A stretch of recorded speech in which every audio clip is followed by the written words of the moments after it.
snakket med min kollega om, hvad undervisningsforløbet skal indeholde, og vi er kommet frem til, at det så skal indeholde om procenter. Jo.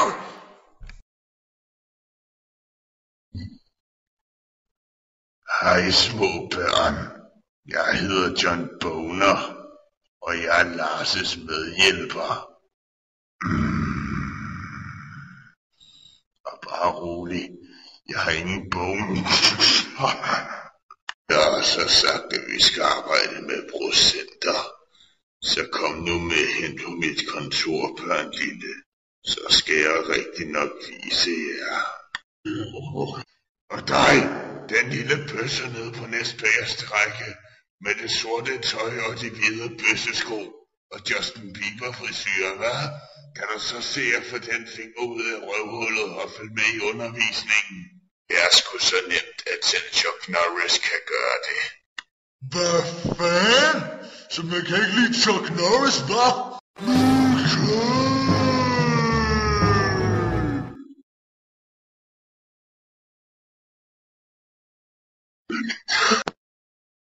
Det er nogle af de ting, du vil finde i hverdagen, som du kan bruge procenter til. Hvad er procent egentlig? Procent er direkte oversat 100-dele. Så hvis vi har 25%, så vil det være det samme som 25 100-dele. Og det kan også skrives som 25 divideret med 100. Og 25 divideret med 100 er så 0,25. Så en 100-del af 25 er 0,25.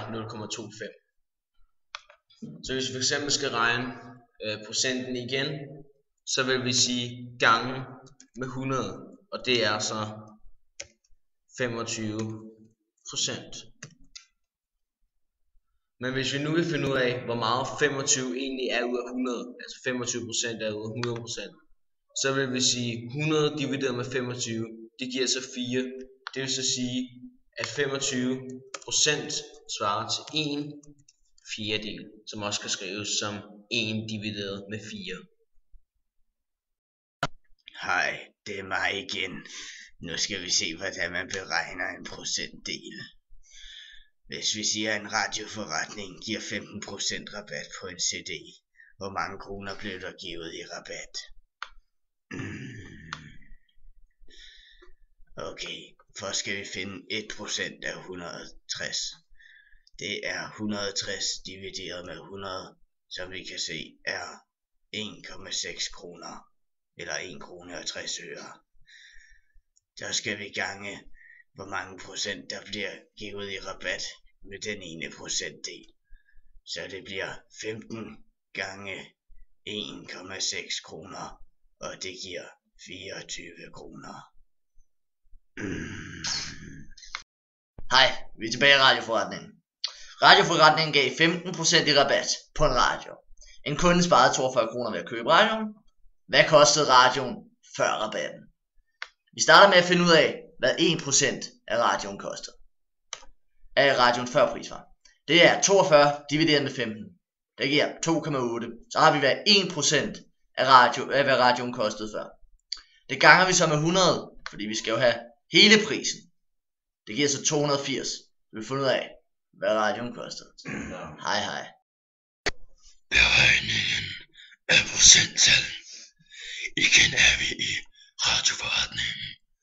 På et fjernsyn til 4.200 kroner blev der givet 210 kroner i rabat.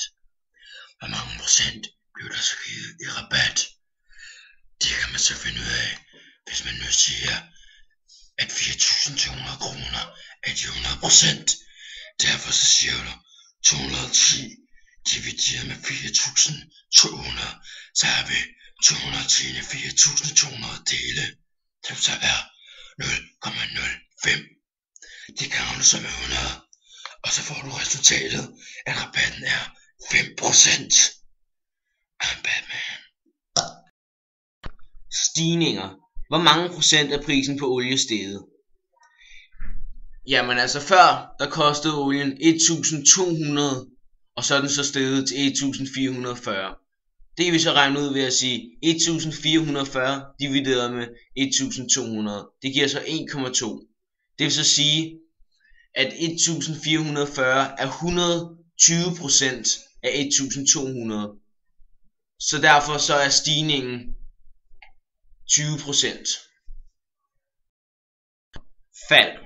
Hvor mange procent er prisen på fadet faldet?